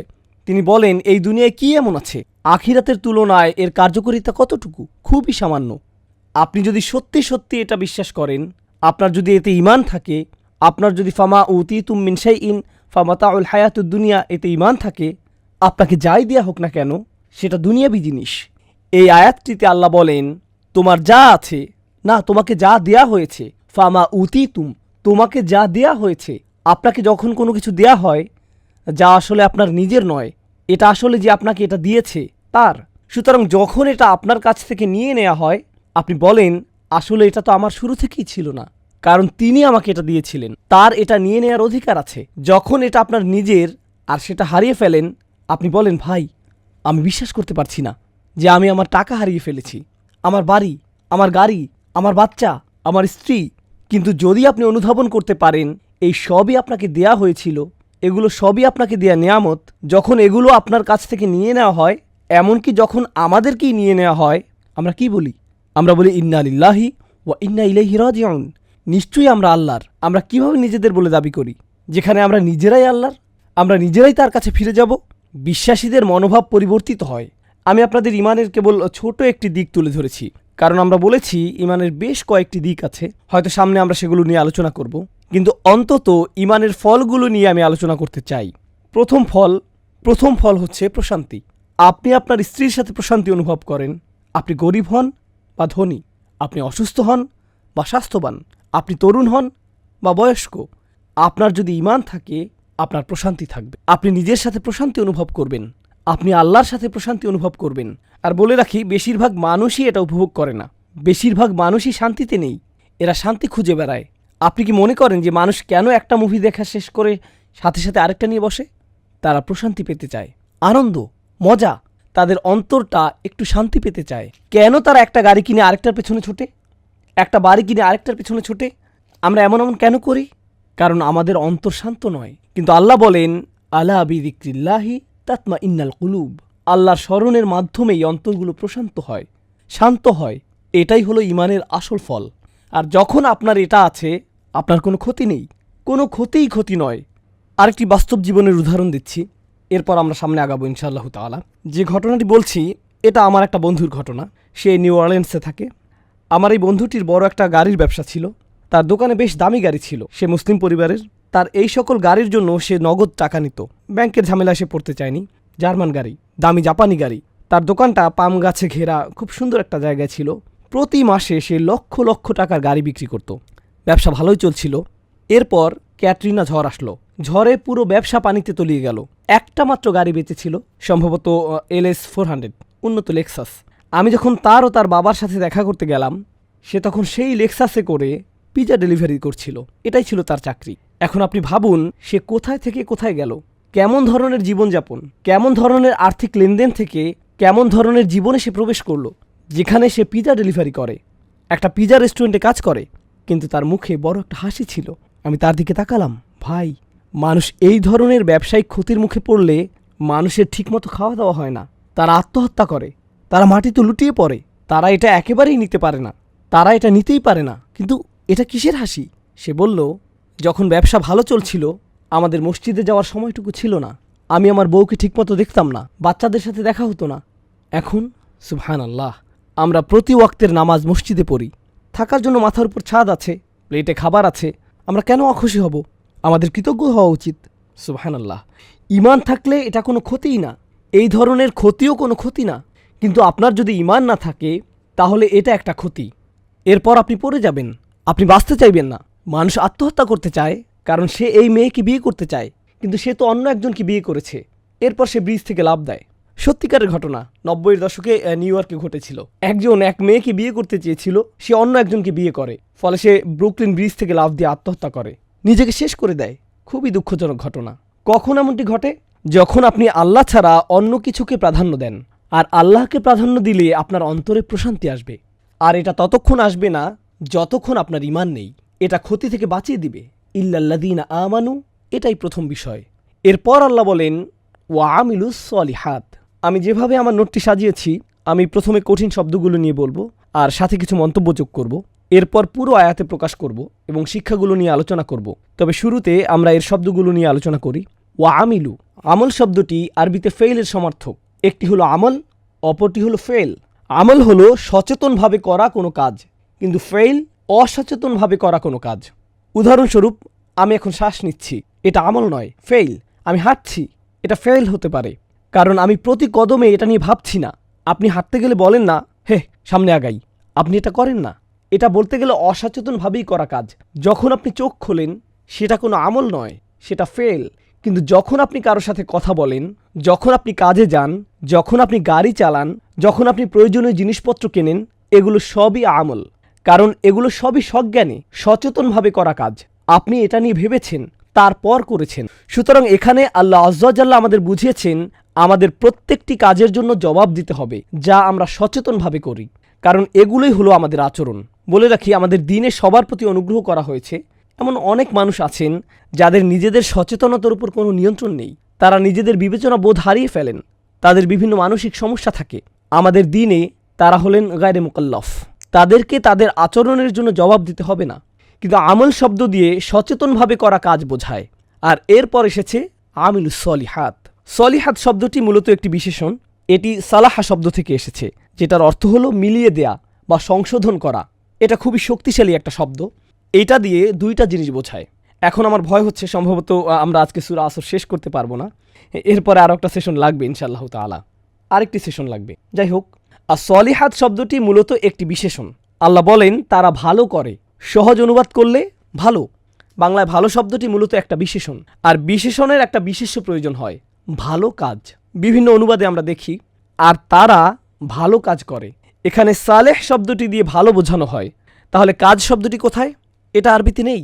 থাকলে এমন হতো ও আমিলু আল আমালা আস-সলিহাত। যদি আমল শব্দটি সেখানে থাকতো, কিন্তু এটা উজ্জ্ব আছে, এটা মাহজুফ, এটা এখানে ইঙ্গিত করা হয়েছে। এখন এখানে যে বিষয়টিতে আলোকপাত করতে চাই তা হলো কয়েকটি বিষয়। প্রথম বিষয়টি হলো আমল। আরবিতে এই শব্দটিকে বলা হয় জমায় মুকাসসার। এটা হলো ভগ্ন বহুবচন, আর ভগ্ন বহুবচনে স্ত্রীবাচক বিশেষণ ব্যবহার করতে হয়। আমি এখানে কিছুটা বিস্তারিত আলোচনা করছি, তবে আপনারা একটু পরেই এর সুবিধাটুকু বুঝতে পারবেন ইনশাআল্লাহ তাআলা। তাহলে সাধারণত বলা হয় আল আমাল আস-সলিহাত, সলিহা শব্দের শেষে তা মারবুতা দিয়ে এটা গঠিত হয়, সৎ কাজ। কিন্তু আল্লাহ সুবহানাহু ওয়া তাআলা বলছেন আল আমাল আস-সলিহাত জমায় মুজাক্কার সালিম, এটা হলো স্ত্রীবাচক বহুবচন। তাহলে আস-সলিহাত শুধু তা মারবুতা, যা সাধারণত বলা হয়ে থাকে, কিন্তু এখানে তা মারবুতা না দিয়ে স্ত্রীবাচক বহুবচন আনার পার্থক্য কি? বালাগাতের দৃষ্টিকোণ থেকে এদের পার্থক্য হলো, আপনি যদি তা মারবুতা দিয়ে শব্দ গঠন করেন তাহলে এটা দিয়ে অনেক অনেক কাজের কথা বোঝানো হয়, কিন্তু যখন আপনি স্ত্রীবাচক বহুবচন ব্যবহার করেন তখন এটাকে জমায় কিল্লা হিসেবে ধরা হয়, সংক্ষিপ্তের বহুবচন। যখন আল্লাহ বলছেন আমি তোমাদের যে সৎ কাজ করতে বলছি তা অগণিত নয়, সেগুলো কয়েকটি, আমি তোমাদের কাছ থেকে অনেক বেশি কিছু চাচ্ছি না, তোমাকে শুধু অল্প কিছু ভালো কাজ করতে হবে। অন্যভাবে বললে, দিন আমাদেরকে আমাদের কাজের ব্যাপারে অসংখ্য অগণিত দিক নির্দেশনা দেয়নি। আল্লাহ আমাদের কাছ থেকে অল্প কয়েকটি বিষয় চেয়েছেন, আর আমরা সেগুলো করতেই ব্যর্থ হচ্ছি। আর এখানে আস-সলিহাত শব্দের মধ্যে আমরা বুঝতে পারছি যে আল্লাহ আমাদের কাছ থেকে অল্প কয়েকটি বিষয় চেয়েছেন। এটা যদি আস-সলিহা হতো তাহলে এটা অনেক বেশি হতো, অলংকারিকভাবে অনেক বেশি কাজ হতো, সুবহানাল্লাহ। তাহলে সেই অল্প কয়েকটি বিষয় কি? মুহাররামাত, খুবই অল্প, আবশ্যিক কাজগুলো খুবই অল্প। এরপর আরও কিছু বিষয় আছে যেগুলো মুসলিম হিসাবে আপনার জীবনকে সৌন্দর্যমণ্ডিত করে, সেগুলো হলো নবীজি সাল্লাল্লাহু আলাইহি ওয়াসাল্লামের সুন্নাহ। এমন কিছু আচরণ আছে যা আপনার ব্যবহার, শিষ্টাচার, আচরণকে উন্নত করে তোলে, যেগুলো আপনার ঈমান আর তাকওয়াকে বাড়িয়ে তোলে। কিন্তু এর অন্তঃস্থলে অল্প কিছু বিষয় আছে যেগুলো আপনাকে অবশ্যই করতে হবে, এবং এমন অল্প কিছু বিষয় আছে যেগুলো আপনি অবশ্যই করবেন না। আর এগুলো খুব বেশি নয়, এগুলো এতই কম যে যে কোনো মুসলিম এগুলো জানে। আমাদের দিনের মূলে এত অল্প বিষয় রয়েছে যে যে কোনো মুসলিম জানে তার কি করা উচিত আর কি করা উচিত নয়। এমনকি যে লোক ইসলামের কিছুই জানে না সেই লোকও জানে তার 5 ওয়াক্ত নামাজ পড়া উচিত, সেই লোকও জানে তার রমজানে রোজা রাখতে হবে, সেই লোকও জানে তার হজে যাওয়া উচিত, সেই লোকও জানে তার প্রতিবেশীর কাছে ইসলাম সম্পর্কে কিছু বলা উচিত, অন্তত তার ইসলাম সম্পর্কে কিছু বলা উচিত। সে হয়তো একটা সিডি দেয় বা একটা কার্ড দেয়, এই সাধারণ বিষয়গুলো সবাই জানে। এমনকি আপনি যদি একাডেমিক শব্দ নাও জানেন, এগুলো খুবই অল্প কয়েকটি। এটা হলো প্রথম বিষয় যা আমি এখানে উল্লেখ করতে চাই। তো সলিহাত নিয়ে দ্বিতীয় বিষয়টি হলো, আরবিতে আমরা বলি এই শব্দটিতে নুজুম ও তাআদ্দি রয়েছে, বাংলা এটা দিয়ে বোঝানো হয়। আমি এখানে কিছু কঠিন শব্দ বলবো, তবে আমি আপনাদের জন্য এটা সহজ করে বোঝাবো। এই শব্দটি একই সাথে সকর্মক এবং অকর্মক ক্রিয়া। সলিহাত শব্দটি দিয়ে এখানে সকর্মক বোঝানো হতে পারে, যা আরবিতে বলা হয় তাআদ্দি বা মুতাআদ্দি, এবং অকর্মক বা লাজিম বা অনির্দিষ্ট লুজুম। এর মানে কি? এটা বোঝার সুবিধা হলো, সলিহাত দিয়ে কোনো কাজের বর্ণনা বোঝানো হতে পারে। সালেহ মানে হলো যা সংশোধন করে, তাহলে এগুলো হলো সংশোধিত কাজ, এগুলো সবই সংশোধিত ভালো কাজ, এমন কাজ যা মূলত ভালো এবং এর ফলাফলও ভালো, তখন এটা হবে লাজিম। কিন্তু যখন এটা মুতাআদ্দি, এর অর্থ কি হবে জানেন? যে এটা করে সে ভালো, অর্থাৎ এগুলো এমন কাজ যারা এটা করবে তারা ভালো। অন্যভাবে বললে, এখানে সলিহাত দিয়ে কোনো কাজের বর্ণনা হতে পারে অথবা কোনো লোকের বর্ণনাও হতে পারে যে ভালো। আপনি একজন ভালো মানুষ হতে চান, ভালো কাজ করতে শুরু করুন, ভালো কাজ করুন, এমনিতেই আপনি একজন ভালো মানুষে পরিণত হবেন। এই সূরায় ভালো কাজকে ঔষধের মতো বলা হয়েছে, যা আপনাকে ক্রমশই ভালোর দিকে নিয়ে যায়, সুবহানাল্লাহ। সুতরাং কাজটি মূলত একটি ভালো কাজ এবং তা আপনাকে ভালো মানুষে পরিণত করে, এটা আপনাকে সংশোধন করে, এটা আপনাকে সারিয়ে তোলে। আর আপনি যতই এ থেকে দূরে যান আপনার অসুস্থতা ফিরে আসে, আর যতই আপনি এই ঔষধ নিতে থাকেন ততই আপনি সেরে ওঠেন। এটাই অসাধারণভাবে আস-সলিহাত শব্দে ফুটিয়ে তোলা হয়েছে। আল্লাহ তাআলা চমৎকারভাবে একে চিত্রিত করেছেন, ইল্লাল্লাযীনা আমানু ওয়া আমিলু আস-সলিহাত। এরপর শেষের কিছু শব্দ, এগুলো তুলনামূলকভাবে বেশ কঠিন শব্দ, অতএব আমি এখানে আমার নোটের সাহায্য নেব এবং আজকের তৃতীয় সেশন শেষ করব ইনশাআল্লাহ তাআলা। ভাষাগত ব্যাখ্যার দিক বিবেচনায় তাওয়াসি শব্দটি ওয়াসাহু এবং আওসাহু শব্দের সমার্থক, কাউকে চাপ দেয়া, কাউকে আদেশ করা, বিকাদা, অমুক কাজ করা। উদাহরণস্বরূপ আমি যদি বলি ওয়াসাইতুকা বিসসালাহ, এর অর্থ আমি আপনাকে নামাজ পড়তে বলছি, আমি আপনাকে বলছি আপনার আসলে নামাজ পড়া উচিত। আমি শুধু আপনাকে বলছিই না, আমি আপনাকে বোঝাচ্ছি, অন্তর দিয়ে অনুধাবন করতে বলছি, আমি আমার সর্বোচ্চ চেষ্টা করছি। আমি এমনভাবে বলছি যাতে আপনার মনে হয় এই লোকটি যা বলছে তা আমার জন্য ভালো।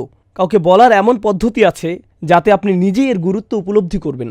হে, তুমি এখনও নামাজ পড়োনি, তোমার সমস্যা কি?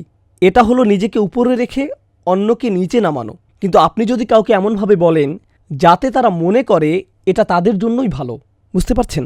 আমার মনে হয় সত্যিই তোমার এটা করা উচিত। আমার সত্যিই মনে হয় তোমার এটা বন্ধ করা উচিত। আমি তোমাকে নিয়ে ভাবি।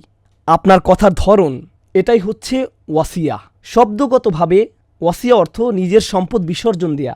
আপনি কার জন্য নিজের সম্পদ ছেড়ে দেন? প্রিয়জনদের জন্য।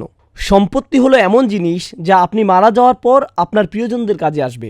কেউ যখন তার সম্পদ অন্য কাউকে লিখে দেয়, এটা দিয়ে বোঝা যায় তার খুব বেশি সময় বাকি নেই। তার এখনই লিখে দেওয়া উচিত, কারণ হঠাৎ তিনি মারা গেলে এই সম্পদের কি হবে? সুতরাং তিনি এই গুরুত্বপূর্ণ সম্পত্তি তার প্রিয়জনকে লিখে দেন। এই শব্দ দিয়ে এটাই বোঝানো হয়। এটা দ্বারা কিছুটা তাড়া করাও বোঝানো হয়। এটা এমন যেন আপনি কাউকে একটা সত্য বলতে চান, আপনার একটু তাড়া আছে, যেন আপনার বেশি সময় নেই, আগামীকালই আপনি চলে যেতে পারেন। তার চেয়ে আপনি এখনই সত্যটা বলে দেন, যা আপনার পক্ষে এখন সম্ভব। অনেক সময় এমন হয় যখন কেউ আপনার কাছে পরামর্শ চায় আর আপনি বলেন আমি জানি না তারা এটা কিভাবে নেবে, আমি জানি না আমার এটা বলা উচিত কিনা, তারা আমার কথাটা পছন্দ করবে না। প্রিয় বন্ধু, আমি যদি তোমাকে এই কথাটা বলি, আমরা আর বন্ধু হয়ে থাকতে পারবো না। তুমি হয়তো আমার সাথে আর কথা বলতে চাইবে না। আমি সময় মতো তোমাকে এটা বলবো, আর আপনি সেই সময়ের জন্য অপেক্ষা করতে থাকেন। সেই সময় আর কখনো আসে না। এটা সত্যি যে আমাদের ঠিক সময়ের জন্য অপেক্ষা করা উচিত, কিন্তু আমাদের কিছুটা তাড়াও থাকা উচিত। আর তাওয়াসাও শব্দে এই তাড়া থাকার ব্যাপারটি আছে। এই ব্যাপারটি প্রথমত জেনে নেওয়া প্রয়োজন। কাউকে বিপুল পরিমাণ সম্পদ দেওয়ার অর্থেও এটি ব্যবহৃত হয়। ওয়াসিয়া বলতে বোঝায় যখন আপনি কাউকে বিপুল পরিমাণ জমি লিখে দেন বা বিশাল বাড়ি, একটা বড় এলাকা। তাওয়াসি দিয়ে এটাও বোঝায়। তাই এটা দিয়ে ইঙ্গিত করা হয় আপনি কাউকে যা বলছেন তা নিঃসন্দেহে তার জন্য গুরুত্বপূর্ণ উপদেশ। তার জন্য এটা খুবই মূল্যবান সম্পদ যা আপনি তাকে দিয়েছেন। এটা সত্যিকার অর্থেই তার কাজে আসবে, বুঝতে পারছেন? তাহলে এটা হলো এর দ্বিতীয় অর্থ। আর সবশেষে তাওয়াসি শব্দটি বাবে তাফাউল থেকে এসেছে, যার অর্থ হলো আল ইশতিরাক। এর মধ্যে এমন কিছু বিষয়ের প্রতি ইঙ্গিত করা হয় যা আপনারা মিলিত হয়ে একে অপরের জন্য করে থাকেন। অর্থাৎ আপনি অন্যকে একটি সত্য বিষয় জানান এবং অপরজনও আপনাকে একটি সত্য জানায়। এই শিক্ষাটি আজ আমরা জানব। যখন আপনি কাউকে একটা ভালো উপদেশ দেন, মাঝে মধ্যে এমন ঘটে তারা আপনার দিকে তেড়ে আসে আর বলে, ও তাই, আর তুমি কি করো? তুমি আমাকে এটা করতে বলছো, আর আমি তোমাকে এটা করতে দেখেছি, ইত্যাদি ইত্যাদি। সে আপনাকে খোঁচা দেয়, আপনার দিকে তেড়ে আসে। এমত অবস্থায় স্বাভাবিক মানুষের প্রতিক্রিয়া হবে, ভাই আমি তোমাকে একটা ভালো কথা বললাম আর তুমি আমাকে উল্টা কথা শোনাচ্ছ। এটা আমার ভালোর জন্য না, বরং তোমার ভালোর জন্য। কিন্তু তাওয়াসি দিয়ে তোমার ব্যাপার এবং আমার ব্যাপার দুটোই বোঝায়। সুতরাং সে যদি আপনার দিকে তেড়েও আসে, তাওয়াসাও বিল হক এর শিক্ষা হলো এখানে আপনার উচিত হবে, আসলে ভাই তুমি ঠিকই বলেছ, আমার এটা নিয়ে সংশোধন হওয়া উচিত, এটুকুই আপনার বলা উচিত। এটাই হলো তাওয়াসাও বিল হক এর শিক্ষা। এই শিক্ষাটি আমরা উমর বিন খাত্তাব রাদিয়াল্লাহু তাআলা আনহু থেকে পাই। একবার তিনি হাঁটছিলেন, পুরো ঘটনা না, সারমর্মটা বলছি। তিনি কোথাও যাচ্ছিলেন, তো পাশেই এক বাড়ির জানালা দিয়ে তিনি দেখতে পেলেন একজন লোক কিছু একটা পান করছে। তিনি তাৎক্ষণিক বাড়ির ভিতর ঢুকে গেলেন এবং লোকটিকে ধরে ফেললেন। হারাম! লোকটি বলল, আমি দেখতে পাচ্ছি আপনি 3টি হারাম কাজ করেছেন। 3টি হারাম কাজ। প্রথমত, আপনি অন্যের ঘরের ভেতরে তাকিয়েছেন। দ্বিতীয়ত, আপনি অন্যের ঘরে অনুমতি ছাড়াই ঢুকেছেন। তৃতীয়ত, আপনি কুধারণা করেছেন। আপনি কিভাবে জানলেন আমি মদ খাচ্ছি? ওমর বিন খাত্তাব বললেন, তুমি ঠিক বলেছ। এরপর তিনি চলে গেলেন। তিনি কিছুই বললেন না। কয়েক সপ্তাহ চলে গেল। তিনি একটি খুতবা দিচ্ছিলেন, আর সেই লোকটি সেই খুতবায় ছিল। সে পেছনের দিকে বসেছিল। যখন খুতবা শেষ হলো, সে উমর রাদিয়াল্লাহু তাআলা আনহুর কাছে আসলো। উমর তাকে বললেন, সেদিনের পর থেকে আমি অন্যের ঘরে তাকানো বন্ধ করে দিয়েছি, আর তোমার ব্যাপারেও আমি কাউকে কিছু বলিনি। আর লোকটি বলল, সেদিনের পর থেকে আমিও মদ খাওয়া ছেড়ে দিয়েছি। এখানে আসল কথাটা হচ্ছে, আপনি কাউকে কোনো উপদেশ দেন এবং আপনি আশা করবেন সেও যেন আপনাকে উপদেশ দেয়। হয়তো সে এমনভাবে বলবে যা আপনার পছন্দ হবে না, এতে কোনো সমস্যা নেই। আসল কথা হলো এতে যদি সত্য কিছু থেকে থাকে আপনি তা নেন। ওমর রাদিয়াল্লাহু তাআলা আনহু কিন্তু এটা বলেননি যে হ্যাঁ আমি জানি আমি ভুল করেছি, কিন্তু তুমিও তো ভুল করেছ, আমার সাথে আসো। না, তিনি শুধু সেটুকুই নিলেন। এটা থেকে কি বোঝা যায়? বোঝা যায় এতে তার আন্তরিকতা প্রকাশ পেয়েছে। এটাই তার সততা। এমনই ছিল তার সমালোচনা নেয়ার মানসিকতা। কেউ আপনার কাছে এসে বলল তুমি ভুল করেছ, আপনি বললেন তুমি ঠিক বলেছ। এটাই হলো তাওয়াসাউ বিল হক এর শিক্ষা। কারণ তার পক্ষ থেকে এটা আপনার জন্য একটা উপহার। যখন কেউ আমাদের সত্যিকার অর্থে কোনো পরামর্শ দেয়, আমরা কখনো ভাবি যে এটা একটা উপহার? বেশিরভাগ মানুষ ভাবে যে এটা আমাকে হেয় করার জন্য বলা হচ্ছে, তাই না? তোমার কত বড় সাহস! তুমি এটা বলার কে? আমি কি করব না করব এটা বলার ইজাজত তুমি কোথায় পেলে? তোমাকে কে আলেম বানিয়েছে? হয়তো আপনি ইমাম, আপনাকে হয়তো এই ধরনের প্রশ্নের মুখোমুখি হতে হবে। তুমি নিজেকে কি মনে করো? আপনি এরকম প্রত্যুত্তর পাবেন। কিন্তু এমন অবস্থায় আপনার কি করা উচিত? আপনার এটা ভালোভাবে নেওয়া উচিত। খারাপ কিছু থাকলে তা বাদ দিবেন। ভাববেন না এই মানুষটি আপনাকে হেয় বা অপমান করার জন্য বলছে। তাদের নিয়ত কেমন সেটা আল্লাহ জানেন। আপনার তাদের নিয়ত নিয়ে ভাবার দরকার নেই, সেটা ছেড়ে দিন। আপনি কেবলমাত্র এর ভালো অংশটুকু নিন। এটাই হলো তাওয়াসাউ বিল হক। ইনশাআল্লাহ তাআলা সামনের সেশনে আমরা হক শব্দটির অর্থ নিয়ে জানব। এছাড়াও আমি আমার নোট থেকে বিস্তারিত আলোচনা করব, যাতে শেষ আয়াতটি আমরা শেষ করতে পারি ইনশাআল্লাহ। শেষ আয়াতটির ব্যাপারে বলতে গেলে শাওকানি রহমাহুল্লাহর সারমর্ম হলো আই জামু বাইনাল ঈমান বিল্লাহ ওয়াল আমাল বিসসালিহ ফাইন্নাহু ফি রাবহিন লাফি খুসর। এমন মানুষেরা ঈমান এবং ভালো কাজের মাধ্যমে একত্রিত হয়। এই বিষয়টি তাফসিরে বারংবার এসেছে। ঈমান এবং ভালো কাজ একটির পরে আরেকটি আবশ্যিকভাবে ঘটবে। আপনি যদি ভালো কাজ করেন আপনার ঈমান বৃদ্ধি পাবে। আপনার যদি ঈমান থাকে আপনি ভালো কাজ না করে থাকতে পারবেন না। আপনার কেমন ধরনের ঈমান আছে যা আপনাকে কোনো ভালো কাজের দিকে নিয়ে যায় না? এটা অসম্ভব। আর এমন কোনো ভালো কাজ নেই যাতে আপনার ঈমান বৃদ্ধি পায় না। বুঝতে পারছেন? এই দুইটি এভাবেই একে অপরের সাথে সম্পর্কযুক্ত। অতএব যদি কেউ এই দুইটি করতে পারে ফাইন্নাহুম ফি রিব, তারা অবশ্যই লাভ করবে, তাদের কোনো ক্ষতি হবে না। যদি কেউ ঈমান এবং ভালো কাজের মধ্যে সমন্বয় ঘটাতে পারে তাদের কোনো ক্ষতি হবে না। যদি কেউ ঈমান এবং ভালো কাজের মধ্যে সমন্বয় ঘটাতে পারে। দুর্ভাগ্যবশত অনেক মুসলিমই মনে করেন তাদের ঈমান তথা তাদের ইসলাম অনেক সুন্দর। তারা জান্নাতের জন্য অপেক্ষা করে, কারণ তারা লা ইলাহা ইল্লাল্লাহ মুহাম্মাদুর রাসূলুল্লাহ পড়েছে। ধর্মতাত্ত্বিক ঐতিহাসিকভাবে কোনো ধরনের বিতর্কগুলো না জেনেই এই মাযহাবে ঈমান ও আমল নিয়ে এটা বলা হয়েছে বা অন্য মাযহাবে ভিন্ন কথা এসেছে, এ ধরনের কোনো বিতর্কে না গিয়েই মনোবিজ্ঞানের দৃষ্টিভঙ্গি থেকে বললে মানুষ মূলত কোথাও আশ্রয় চায়। যেমন খ্রিস্টানদের কাছে একটা আশ্রয় আছে। আমি ইতোমধ্যে ঈশ্বরের নাম নিয়েছি, আমি এটা উচ্চারণ করেছি, আমি বলেছি যে যিশুকে ভালোবাসি, এখন আমি যা ইচ্ছা তাই করব। হয়তো মাদক ব্যবসা করব, এতে আর কোনো সমস্যা নেই, আমি বেঁচে যাব। আমাদের মুসলিম সমাজেও এই একই মানসিকতা রয়েছে। যখন কেউ বলে আমি একজন মুসলিম, হ্যাঁ আমি হয়তো কিছু ভুল কাজ করি, আমি হয়তো অনেক হারাম কাজ করি, কিন্তু ভাই আমার তো টিকিট কাটা হয়েই গেছে। আমি একবার বলেছি লা ইলাহা ইল্লাল্লাহ, আমি তো পড়েছি মুহাম্মাদুর রাসূলুল্লাহ সাল্লাল্লাহু আলাইহি সাল্লাম, এটাই যথেষ্ট, আমার আর কোনো চিন্তা নেই, কারণ আমার ঈমান আনা হয়ে গিয়েছে। এই সূরায় আমরা স্পষ্ট দেখতে পাচ্ছি ইল্লাল্লাযীনা আমানু যথেষ্ট নয়, ওয়া আমিলুস সলিহাত ওয়া তাওয়াসাউ বিল হক ওয়া তাওয়াসাউ বিস সবর। যখন আপনি পুরো 4টি কাজ করবেন তখনই আপনি মুক্ত হবেন, তার আগ পর্যন্ত আপনি মুক্ত নন। এ থেকে আমরা আরও একটা বিষয় বুঝতে পারলাম, তা হলো যদি আপনার মনে হয় আপনার ঈমান আছে আর এসবের কিছুই আপনি করছেন না, তাহলে সম্ভবত আপনার ঈমান নেই। হয়তো আপনি ভাবছেন যে আপনার ঈমান আছে, কিন্তু আসলে নেই। বেদুইনরাও ভাবতো তাদের ঈমান আছে। ক্বালাতিল আরাবু আমান্না, সূরা হুজরাতে এসেছে। তারা বলতো আমাদের ঈমান আছে। আল্লাহ বলেন কুল্লাম তুমিনু, না তোমাদের এখনো ঈমান নেই। ওয়ালাকিন কুলু আসলামনা, তোমাদের কেবলমাত্র ইসলাম আছে। ওয়ালাম্মা ইয়াদখুলুল ঈমানু ফি কুলুবিকুম, ঈমান এখনো তোমাদের হৃদয়ে প্রবেশ করেনি। এর প্রমাণ কি? ওয়া ইন তুতিউল্লাহ ওয়া রাসূলাহু, যদি তোমরা আল্লাহ ও তার রাসূলের আনুগত্য করো। এখানে কি কাজের কথা বলা হয়নি? আল্লাহ বলছেন তোমাদের ঈমান নেই, তোমাদের শুধু ইসলাম আছে। ঈমান এখনো তোমাদের হৃদয়ে ঢোকেনি। একে ঢোকানোর জন্য তোমাদের কি করা উচিত? আল্লাহ ও তার রাসূলের আনুগত্য করো, কাজ করো, তোমাদের কোনো কাজই বৃথা যাবে না। সুবহানাল্লাহ। এটাই হলো এই দুইটি বিষয়ের সম্পর্ক। আর কিছু নোট বাকি আছে, আগামী 5 মিনিটের মধ্যে ইনশাআল্লাহ আমরা এটা শেষ করব। আমি দ্রুত এটা শেষ করব। জামাখশারি তাওয়াসাউ বিল হক এর উপর মন্তব্য করেছেন। হক বলতে তিনি বলছেন এর সাথে তাওহীদ যুক্ত, এর সাথে আল্লাহ ও তার রাসূলের আনুগত্য যুক্ত, দুনিয়াবী জীবনের প্রতি উপেক্ষা এবং আখিরাতমুখী জীবন এর সাথে যুক্ত। শাওকানি তাওয়াসাউ বিল হক নিয়ে বলেছেন ওয়াসা বাদুহুম বাদাম বিল হক আল্লাযী ইয়াহাক্কুল কিয়াম বিহি, তারা একে অপরকে সত্যের পথে ডাকে, উপদেশ দেয়, সত্যের উপর তারা মিলিত হয় যাতে সত্য প্রতিষ্ঠিত হতে পারে। অর্থাৎ তারা একে অপরকে সত্যের উপদেশ দেয় যাতে তা বাস্তবায়ন করা যায়। কাতাদা বলেন বিল হক আই বিল কুরআন, অসাধারণ। কাতাদা রাহিমাহুল্লাহ বলেন যখন তারা একে অপরকে সবচেয়ে সুন্দর পরামর্শ দেয় যা হলো সত্য, তিনি বলেন এখানে সত্য বলতে কোরআনকে বোঝানো হয়েছে।